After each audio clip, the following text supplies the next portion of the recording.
Hey class, how are you doing? Hopefully you're enjoying being at home and doing various fun things.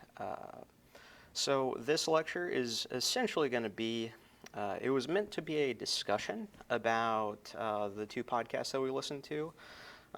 So the 20 minutes or so of the Thinking Clearly podcast, and then the Seventh Avenue Project with Mike Frank, so Peter Diderot and Mike Frank. But I'm just going to briefly talk about both of these podcasts, kind of pointing out what I wanted you to really get out of them. Um, so first off, let's start with this Thinking Clearly podcast. I understand that the host has a voice that puts people to sleep, much like my own. So hopefully you got through that. That's why we only did 18 minutes of it. Minute 4 to minute 22 is just about all I wanted you to get out of it. But I thought it was relatively interesting podcast nonetheless. So it really is just a podcast overall thinking about thinking. And really, what they started with, I really like this idea of a critical thinking definition, because we always talk about critical thinking in elementary school education, secondary education, and even higher education, college and all of that, and what that even means.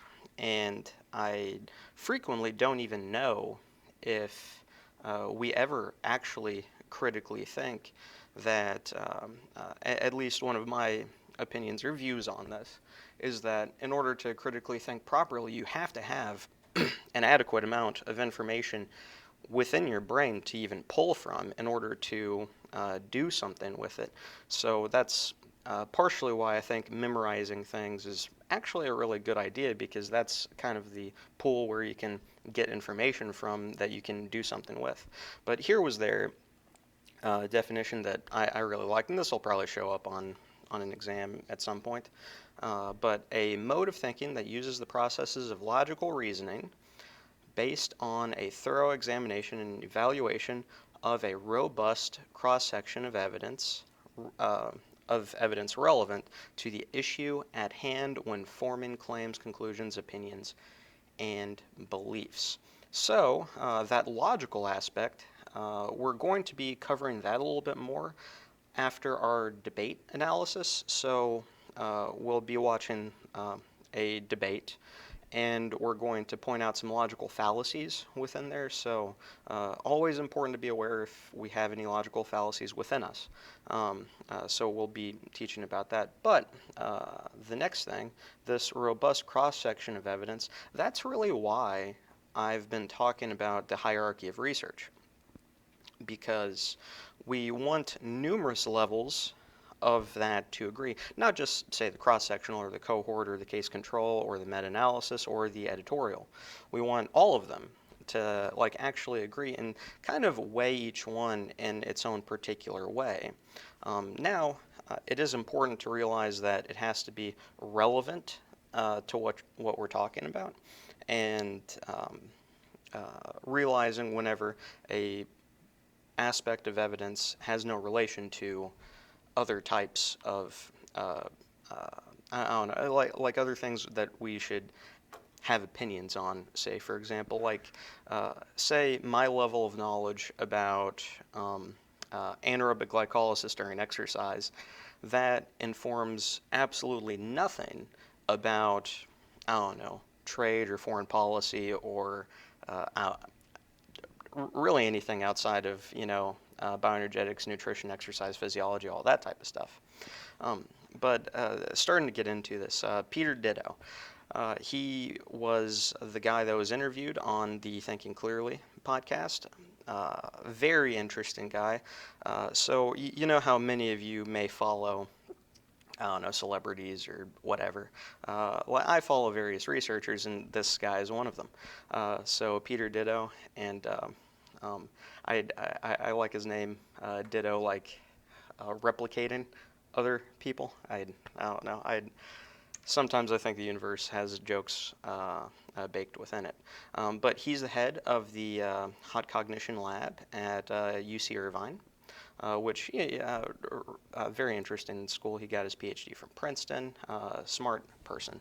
And he starts off with talking about something of a false dichotomy.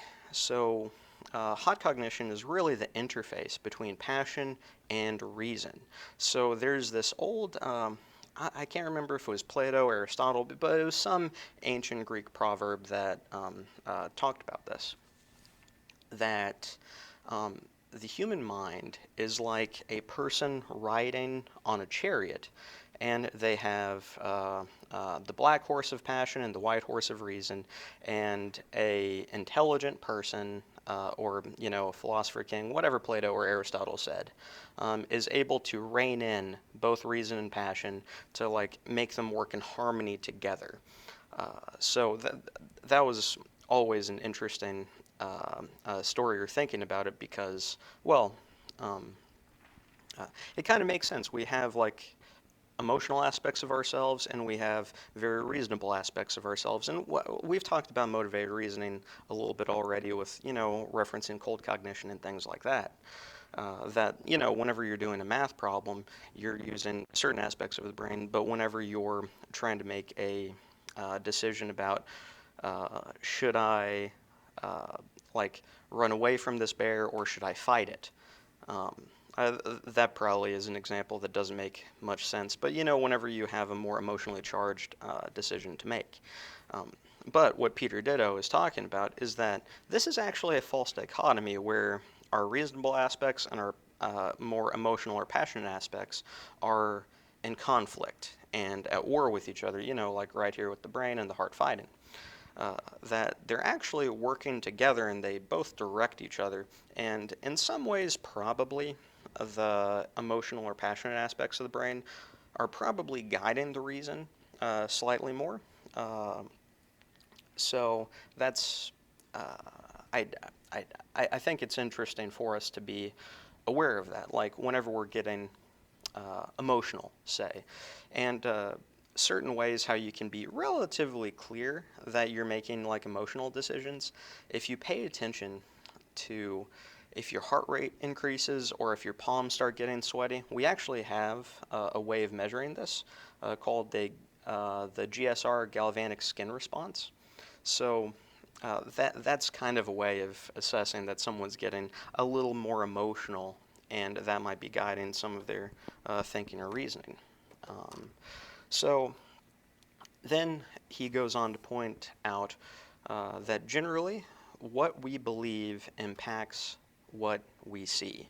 And this is partially why I've pointed out one of our surveys in class. Whenever I ask you, like on a scale of 1 to 7 or 1 to 5, I can't remember what I did, how good of a person or bad of a person you are, 1 being very bad, 7 being 7 or 5, I can't remember, being like very great, like the Dalai Lama, Jesus, whatever. Uh, and how most people end up putting like something near the top, but not exactly near the top. But overall, we all want to be thought of as smart, good, above average, that we don't have a problem, with drinking, drugs, eating too many Snickers bars or whatever. That's probably going to show up later. And this really is just kind of related to social desirability bias. I don't remember if Peter Ditto actually references it that way, but uh, we all want to be, what is seen as good in our society, whatever cultural construct that we have around that. Um, so this right here, I'm just going to point out something that is basically a little bit ridiculous, but I think it's going to make somewhat of a point. So our visual inputs can impact what we think mentally. So right here, I have a picture of James Dean. Hopefully everyone knows who James Dean is, the rebel without a cause, and Peter Ditto. And whenever we look at these two, I like, what comes to your mind? Like typically what comes to my mind is James Dean, very, and I don't know if he came knocking on my door at say like midnight. as if Peter Ditto came knocking on my door at midnight, it's like, okay, like he probably just has a car problem and I need to, jump it or whatever. But how these people look certainly impacts quite a bit of like where your mind goes with different things. So there's various studies on, say, interviews and people who are, like tall, symmetrical faces, attractive, different things like that, tend to just do better in interviews, even though they aren't always the most qualified person for the job. So, uh, um, oh God, there was another study about. I'm not going to reference this very well, but uh,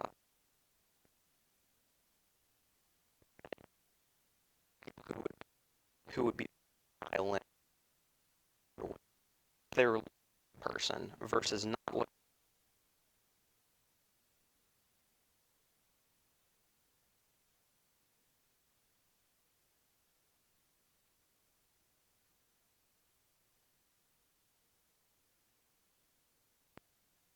is if anybody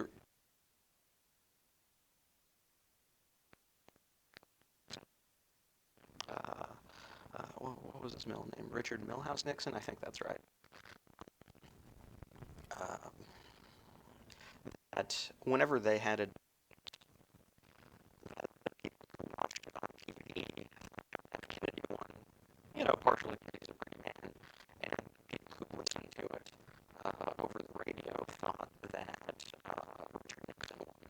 So um, it just being aware of our brains and how we end up viewing things. Another thing that Peter Ditto talked about, and I really want to emphasize quite a bit, is something called incidental affect, which is really summarized by just by chance how you're feeling. If if you're feeling so-called crabby or you woke up on the wrong side of the bed, or if you're walking on sunshine, all of these different cliches that we have about someone's personality that, is more or less just whatever. Um, that can greatly impact on how we respond to things. Um, Hopefully, everyone can pull back from different experiences in your life where you were in a bad mood on a certain day and your fuse was a lot shorter. That, like, uh, um, if someone wronged you or cut you off in traffic, or here's just an example of my life. Almost every day, I'm in a relatively good mood, and there's not much that people can do to really make me sad or upset.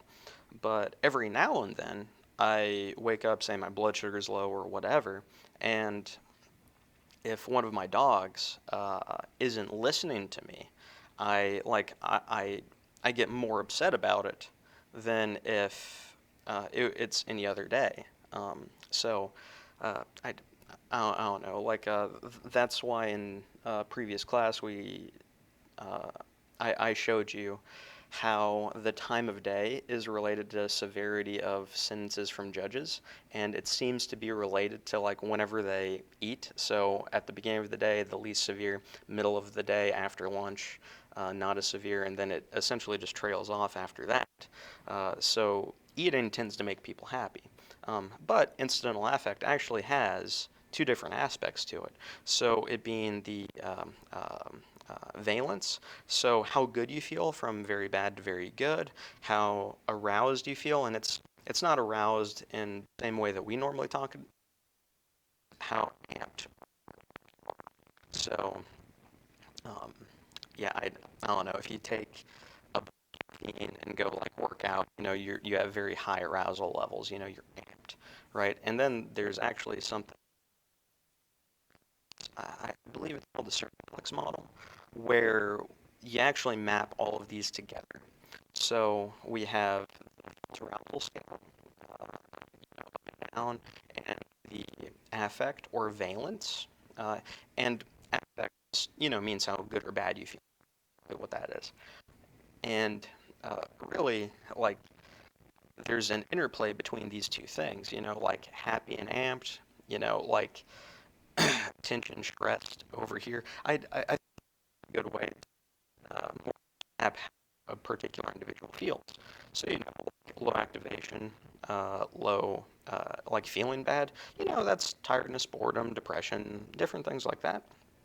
Low activation, pleasure, like calmness, relaxed, like if you're happy and you're trailing off, falling asleep, like say after a Thanksgiving meal or whatever. But I don't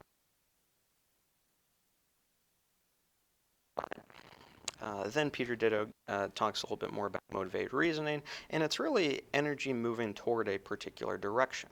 So normally we have a preference for one thing or another thing, and here is just kind of one example that I bring up. And I've talked about this in class numerous times, how I have somewhat of a motivated skepticism against research that says smoking is bad, because I've showed you the research where high enough VO2 maxes might negate some of the effects there, right? Um, or if I haven't shown you in this class, in other classes I teach, I certainly show it. Um, but here, which one of these is worse? So a Snickers bar or cigarettes?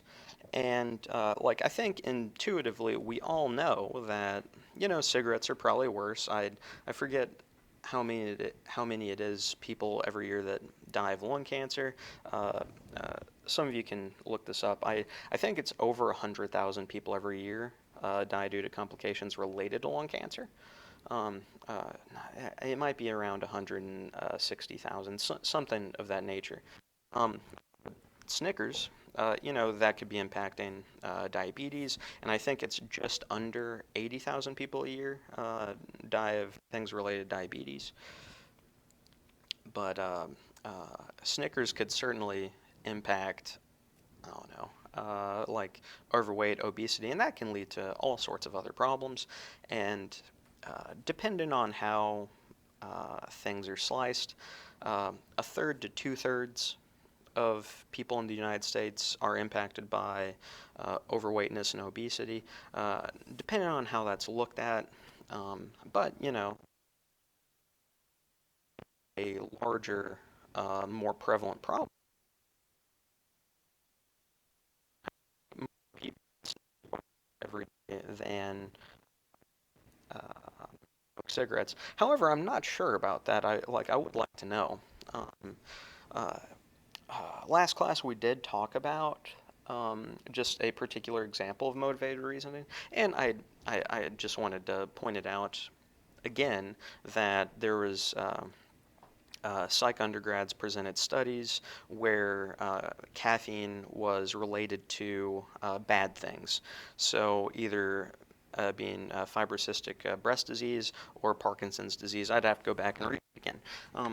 And then we're asked to point out and this, and a pretty good relationship between people who consumed more caffeine finding more problems with it, and people consuming less caffeine finding less problems with it. So whenever I talk about all the problems that I see with cigarette smoking research, well, like maybe that's because, well, growing up I kind of like cigarettes, so I didn't want someone to tell me that it was bad, right? So maybe that was like a particular thing related to it. Um, Now, let's go ahead. All right, some terms. Okay, okay. So just a couple of ideas that I wanted to talk about in relation to the podcast and just good things to know. Um, so the first one being motivated skepticism. Just generally what this means is that um, an individual may deploy skepticism unevenly, meaning that if there is a particular tidbit of information that goes against what someone already believed, then they might be hyper skeptical about it. And that example in the previous slide where cigarette smoking and all of that other stuff, well, not cigarette smoking, sorry, coffee consumption and Parkinson's disease, fibrocystic, like uh, uh, like fibrocystic breast disease. Sorry, gosh, I can't believe I can remember that. That people would deploy a lot of skepticism for that if they're heavy coffee drinkers. Um, so it is important to be aware of, essentially our blind spots, and that gets into the very last one of these. Uh, Another one is cognitive dissonance, which is really just whenever two ideas that don't fit and we try to make sense of them together. So, using cigarette smoking because it's just such an easy example, is basically everybody knows that cigarette smoking causes cancer, yet some people still do it. Um, uh, Probably because, they're like, well, it causes cancer in other people, but not me, all that type of stuff. Another example is all of us know how great exercise is for you, yet not all of us do it. So that's a dissonant idea. Like, we know that there's something good for us that's going to increase our longevity, our activities of daily living, just everything really, everything good at least. Uh, Yet we're not doing it, and it's like, well, like I'll do it tomorrow, anything like that, right? Um, the next one, confirmation bias. Um, this is a tendency to end up believing what you started believing. And there's an example of there was a study where people were asked to assess how extroverted someone else was. And ultimately, what they did was they began only asking lead-in questions, something like, um, uh, what types of parties do you like to go to?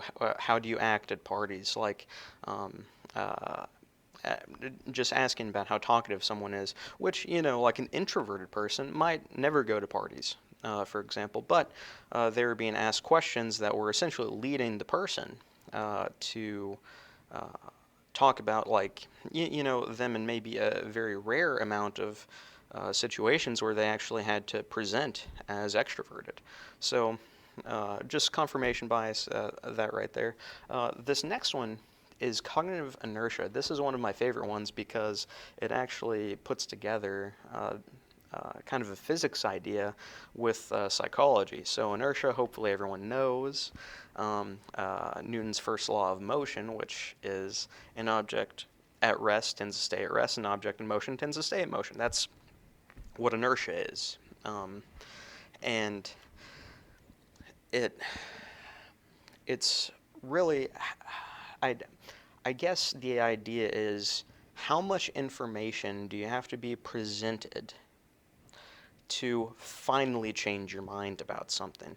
So people tend to believe what they believe, and more information uh, tends to not really budge their personal opinions very much.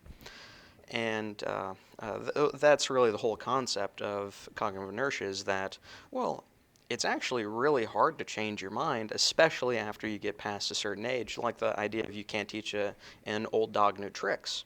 That's partially because old individuals actually lost a lot of plasticity in their brains, to where, like, rewiring different synaptic connections is actually very difficult. Um, there with that. Next one being a bias blind spot. Um, it is, even if somebody is super intelligent, um, it is very difficult for them to be aware of their own biases. This is very true in myself. I various, like, health problems going on in the country, like, right now. Um, I mean, I've been very biased about certain things, and it's hard to change my mind about a lot of stuff. And I mean, like, it's certainly just working on it on yourself. So I'm not going to talk about that too much more. But really, the idea is that individuals have a hell of a time noticing their own biases and problems. So this, like with cognitive inertia, I already talked about this idea, System 1 and System 2, from Daniel Kahneman's book, Thinking Fast and Slow. So one being our more gut feeling intuitive system, 2 being our slower analytic system, and presenting these 2 books and how I've actually kind of changed my mind on Malcolm Gladwell, because I realized that I was biased against him kind of needlessly because I wasn't really paying attention to his opinions. But here's something that I think is a really good way of seeing this, and this is from a social psychologist named Jonathan Haidt. He wrote, well, at least I think he came up with this idea. He was the one who presented it to me. That system 1, our intuitive, more like automatic gut feeling process, is like an elephant, and our system 2, our more analytic one, is like a person riding an elephant. And if anybody has ever ridden an elephant, believe it or not, I actually have. Now, I've never ridden a horse. Well, that has nothing to do with class now, does it? That's okay. But if you've ever been on an elephant, the elephant's more or less going to do what it wants. Like, you can guide it a little bit, but once the elephant really gets in its head that, I don't know, it wants to go one direction or another direction, it is very, very difficult to change its mind. Now, if you become more skilled of rider, you certainly can, but, you know, it's fairly difficult to do. It takes a lot of training. Going into this, we already talked about this a little bit, that within motivated reasoning, there's really 2 different types. There's a motivation towards accuracy and motivation towards a directional goal. So this motivation towards accuracy, that really whenever somebody is motivated towards just being accurate, well, you know, like that actually is like an emotional, passionate process that you just want to be right. You know, like, I mean, there is a social desirability bias right there. That we actually utilize more complex, time-consuming strategies to make decisions. So this is part of the reason why a lot of my tests aren't multiple choice, that they're like short answer, fill in the blank, that type of stuff, because well, you know, I want you to be motivated towards, you know, being accurate on that, not just like, oh, I can guess which one of these is correct most easily, so that hopefully you employ different studying strategies in order to truly understand the information. But, you know, that. There we go with that. Here we talked about this a little bit in class already, like type 1 versus type 2 errors. Like really why the elephant is so much stronger than the rider on the elephant. Because, you know, you hear rustle in the bush, and it can be one of 2 things. It's either wind or it's a tiger. And, you know, if you run away, you live 100% of the time. If you investigate it, you survive 50% of the time. So let's say that you have a theory that it's the wind, and you think it's the wind, and it actually is the wind. Cool, you live. Now, if you think it's the wind and it's a tiger, oh man, false. You die.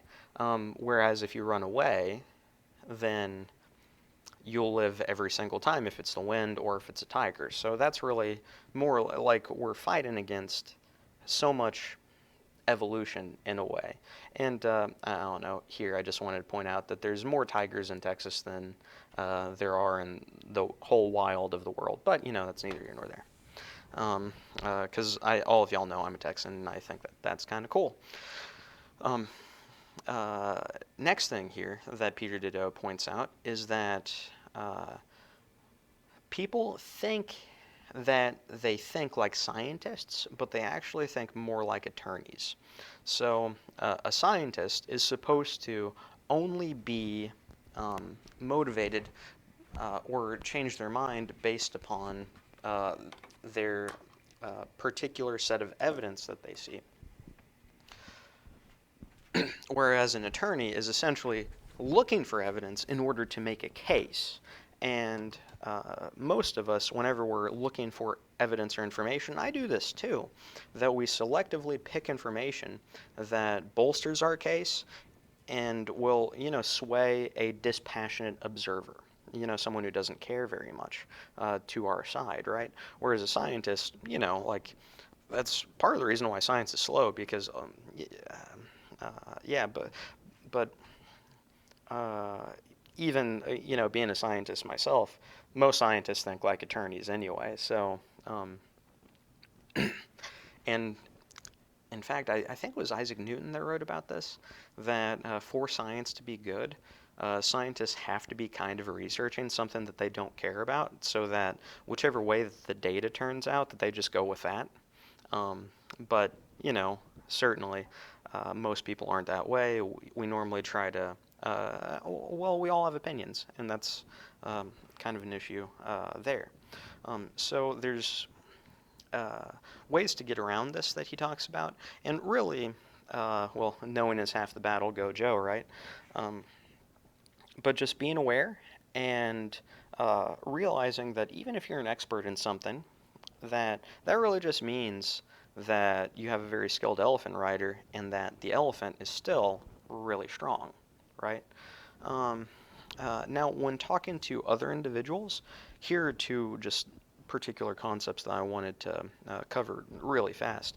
The double down effect and the backfire effect. Both of them are very related. That double down, if you present information that goes against what somebody else believes, it actually makes them double down, and it gives them almost more cognitive inertia, that like they're less likely to change their opinion.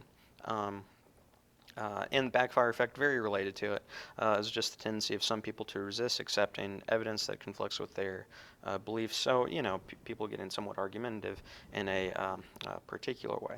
So, let me know if you have any questions about like thinking clearly or motivated reasoning or anything like that. Um, uh, Next thing. Okay, so now let's discuss just a little bit, and I promise that we're almost done. Um, the Seventh Avenue project, which was interviewing Mike Frank, a very intelligent guy. And I understand, get over your cognitive biases. It's hard to believe somebody who has two first names, but I promise he's actually a very intelligent person. He's a psychologist. He worked on the replication project, and um, I'll describe that a little bit more. But main things that we're going to be talking about are statistical versus practical significance, the file drawer problem, some replication issues in other fields, and then finally the replication project, which really the main reason that I'm talking about that is because so many people say that science is having a replication crisis right now. And, well, I want you to know what exactly that means. So, from the horse's mouth, let's figure out what exactly that is. So, I'm sure that we've talked about this already in class, that, the so-called quote where attributing this to Albert Einstein, um, and Sandy is doing the same thing over and over again and expecting different results. Uh, well, that's actually a nonsense statement. Doing something over and over again is actually just a marker of good science, that, reproducibility is like a big thing. And actually, you probably should expect different results, because there are so many confounding variables that we aren't even aware that are going on at any given time. So doing something again and again and again to try to get more or less a consistent replication is really important. So like actually doing the same thing over and over again is the marker of an intelligent person, in my opinion. And, also, Einstein never said that, so it's not like I'm disagreeing with one of the greats so much. But one thing that was pointed out in this podcast was that a single study is not proof. So we actually need numerous studies building up, going the same direction before we actually determine that, well, yeah, now we can believe it.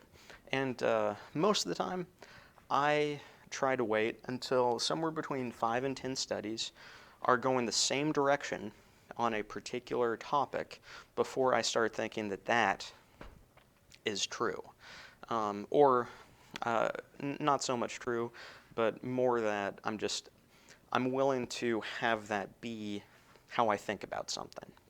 Um, uh, so that that's one big thing, and really why I'm trying to get you to get numerous studies for your different projects in class, because, well, frequently they just have conflicting results.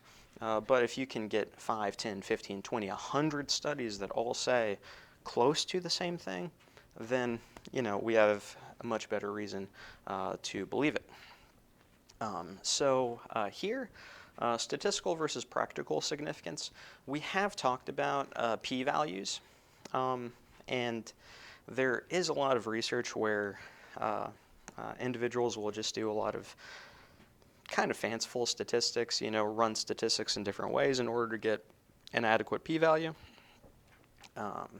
which, below 0.05 is kind of what we want in most cases. Now that is statistical significance.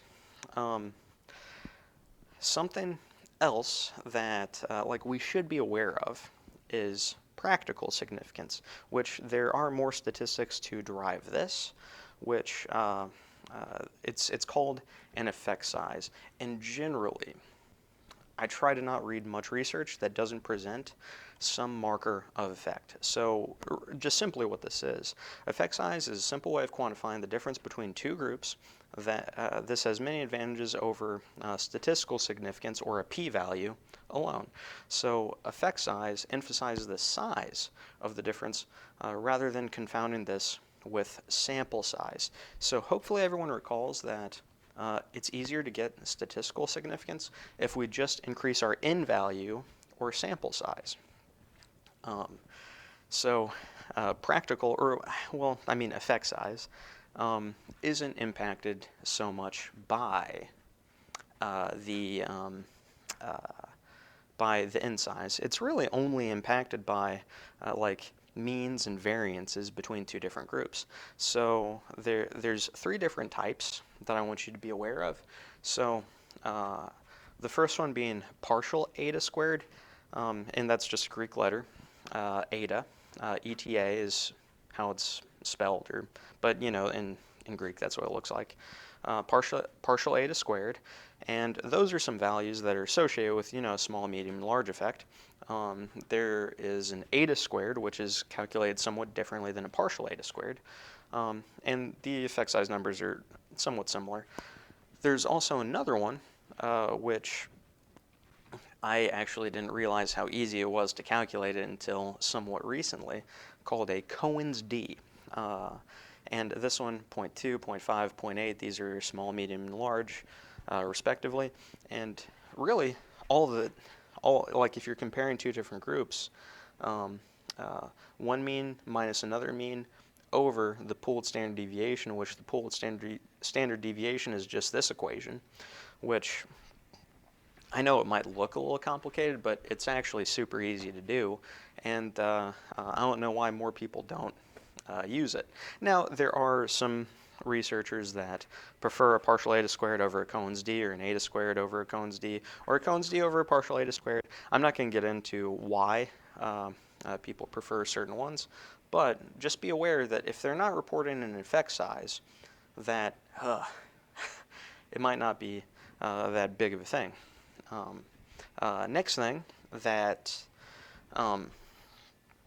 Mike Frank talks about is the file drawer problem, which essentially is that in doing a lot of studies, researchers know something called the publication bias, which means it's hard to get research that says effectively nothing happened published in these different scientific journals, because for some reason we have a bias to where we want to see that things actually have an effect or actually do things. We like statistical significance. We like practical significance. We like thinking that, we have some control over, the world, universe, whatever. Um, so this publication bias actually inflates um, uh, our probability of being wrong by suppressing null findings, or essentially findings where nothing happened. So that's what publication bias is. But the file drawer problem is really all of the times that a research study was ran and didn't come away with statistical significance, that all of that data just stays in like file drawers, or these days I guess just in files on computers. But overall, that's what's going on there. Uh, there's uh, this one particular study uh, that I think is very interesting, um, uh, that Mike Frank talked about, and really more people need to know about this, is that really like a lot of research might be wrong. And if you read this paper, if you go find it, whew, it's I know it's more than 10 years old, but it still is a fairly interesting finding to like look at. Like you can read the summary on your own, or just go read the paper. I know all of us have a lot of time right now, so it's very interesting. Um, the replication problems in other fields, for example, here. Let's just talk about this a little bit. Really, the main thing that I wanted to point out is that whenever replication is attempted in the field of biomedicine, it only comes back with the same results about 11% of the time. And that should be alarming to everybody, everywhere. That biomedicine, essentially like using different therapeutics, drugs, vaccines. Well, I mean, like not all vaccines, but some. Um, that we only come away with the same results as other studies about 11% of the time. And the reason I'm slowing down whenever I say that is because that should shake your world a little bit. But um, uh, yeah, that's now I'm not saying like being mean like every time you go to the doctor and like throwing a paper in their face and just saying, hey, only 11% of what you say is correct, because like they've got expertise and all sorts of things. But a lot of research, I don't know, I find that to be fairly interesting. I was going to talk about that, but I'm not anymore. Now here, the replication project, it is only in psychology that it's actually being done right now. And here are some numbers that I want you to be aware of. So this is effectively what I want you to know about the replication project. If anybody says that, science doesn't work and there's a replication crisis, it's based upon this, that the number of authors that are actually working on the replication project is 270. The amount of papers that they're reproducing is only 100, and the number of journals that it's coming from are 3 scientific journals. So there's papers published all the time, and there's so many more scientific journals than this. So be aware of that. And there's way more than 270 scientists, I don't know, just in Wisconsin, right? So be aware of that. And the 2 types of psychology are social and cognitive psychology. There's so many different types of psychology. Just social and cognitive seem to be the ones that are coming back with the least reproducible results. I mean, like how an axon or neuron works is partially psychology, and that comes back the same every time. I mean, there isn't much variation in how axons work. And how the replication is done, these replication project researchers, these 270 authors, they actually collaborated with the original researchers. So that's a bunch of information that I want you to know. So the two psychologies, if you aren't aware of it, social psychology is largely about dealing with how people react to the behavior patterns of others during interactive situations. So I think it makes sense that there would be a lot of variance in how that works. Whenever we're sampling like college students versus non-college students and all sorts of things like that. Um, the next thing, cognitive psychology. This just being the study of mental processes such as attention, language use, memory, perception, problem solving, creativity, and thinking. There's a lot of variation in how much attention people can pay, right? So there's something there. Now the replication, just a couple of other things about it. Typically, it's simple findings within all of it, and Mike Frank talks about this a little bit. It's mostly grad students that did it, which ran the research. They chose studies that were open and were feasible, and of course, meaning that, you can do it in like 6, 12, 18 weeks, something like that. No special populations, so it was really just convenient samples, so like college students that they could find. It was a lot of surveys, a lot of questionnaires on healthy adults, and so probably not super representative of the field of psychology. So mostly behavioral studies with convenience populations, as I said. So a couple of other points about this. It's not super representative. It is very interesting. There were no neural measures, so like how a neuron works or how like an EEG, like brain waves and things like that. Mostly convenient populations, so undergrads. And here, only about a third to a half of the results were actually replicated, so around 30% to 50%, depending on how you count it. And it was always with lower effect sizes, so that third to a half, that's just statistical significance, and but all of them had significantly lower effect sizes. So that's really the main stuff I wanted you to know about the replication project. So hopefully all of that made sense. Go back and listen to those podcasts again, because I don't know, I think Peter Ditto and Mike Franker pretty fun to listen to. So here, I'll see you in the next lecture.